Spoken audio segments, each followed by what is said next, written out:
디파이 탈중앙화 금융, 그리고 파스 지분 증명 방식. 최근 몇 년 동안 블록체인 활용과 관련된 다양한 사업이 등장했습니다. 그 중에서도 여전히 중심이 되는 분야는 의심할 여지 없이 디파이 탈중앙화 금융입니다. 디파이는 디센트럴라이즈 파이낸스 탈중앙화 금융의 약자로 은행과 금융기관에 의존하는 기존의 금융과 다르다고 알려져 있습니다. 기존의 금융은 세파이 센트럴라이즈 파이낸스 중앙 집중식 금융이라고 하며 블록체인 기술을 사용하는 금융을 디파이 탈중앙화 금융이라고 합니다. 블록체인은 신뢰할 수 있는 제3자가 필요 없이 보다 안전한 P2P 거래를 가능하게 합니다. 이로 인해 디파이 탈중앙화 금융을 중심으로 하는 사업 분야가 생겨났습니다. 개념적으로 디파이 탈중앙화 금융은 매우 매력적인 아이디어입니다. 현대 금융의 선구자로 알려진 메디치 가문은 대출과 환어음을 통해 성장했습니다. 이후 은행뿐만 아니라 다양한 금융기관도 비슷하게 성장했습니다. 오늘날에도 사람들은 은행에 돈을 예치하고 이자를 받습니다.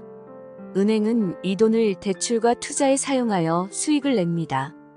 증권회사와 펀드도 마찬가지입니다. 그들은 다른 사람의 돈을 가져가 대신 투자하고 수익을 공유합니다. 이러한 경제활동은 세계 경제를 확장하는 데 중요한 역할을 했으며 오늘날에는 매우 자연스러운 것으로 여겨집니다. 그러나 문제는 이러한 기관의 도덕적 위험을 완전히 방지할 방법이 없다는 것입니다. 금융사업은 최소한의 안전망을 제공하기 위해 국가 법률과 시스템에 의해 규제됩니다. 그래도 인간이 관여하는 한 부패를 완전히 방지하는 것은 불가능합니다.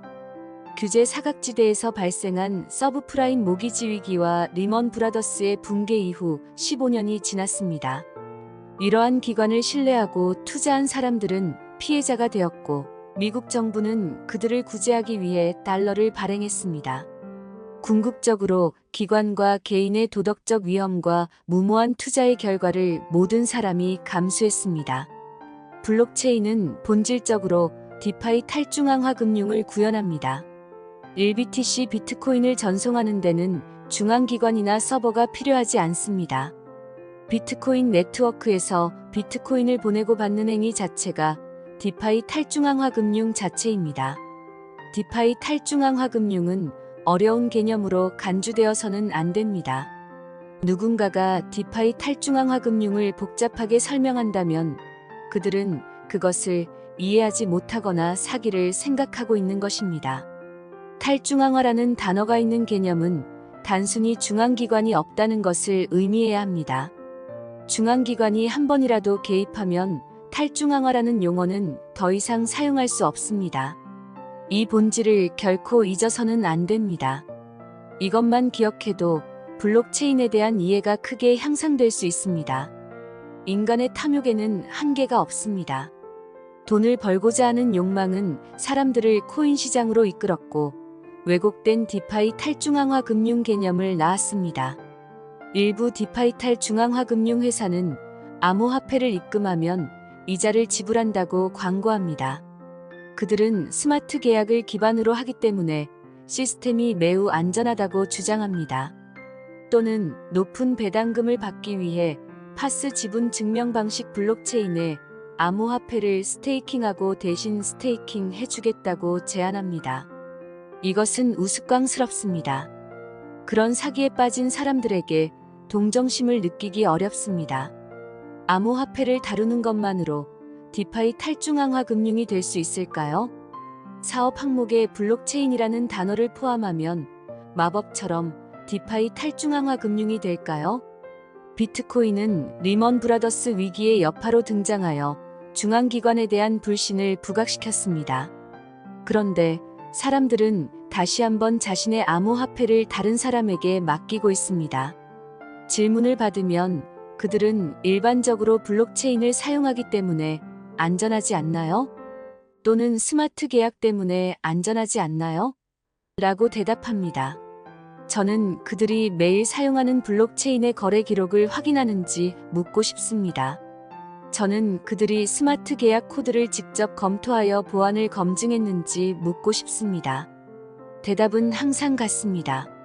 저는 개발자가 아니기 때문에 코드를 읽을 수 없습니다.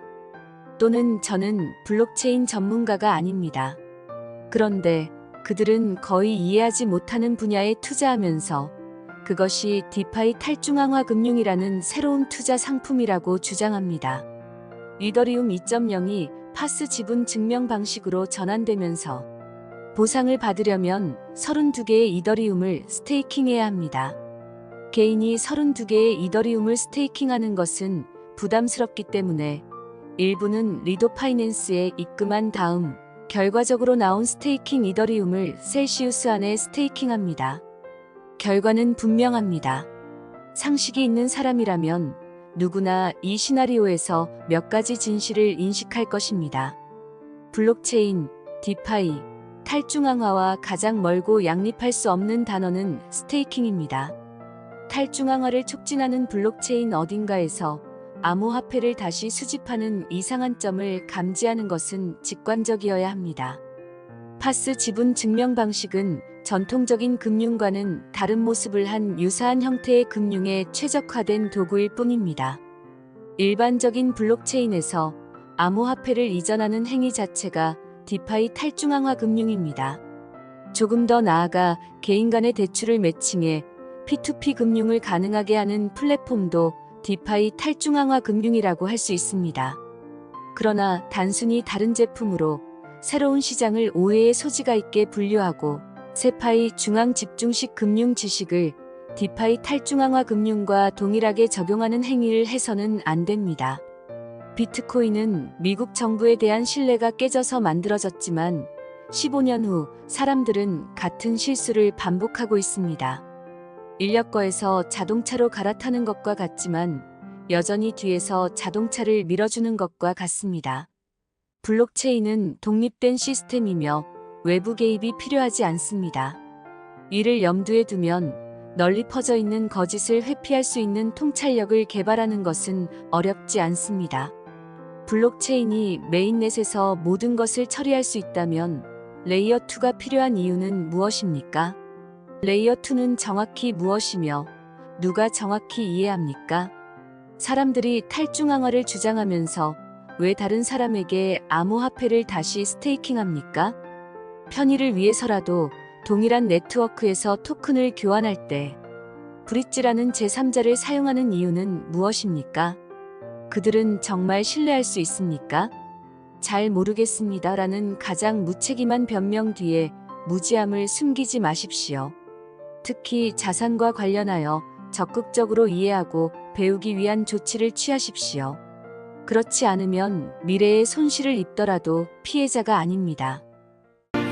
Every time I train myself because of you. If you wanna be in my way cause of me, the stars were shining to me away, whispering, I want you to know you're my world.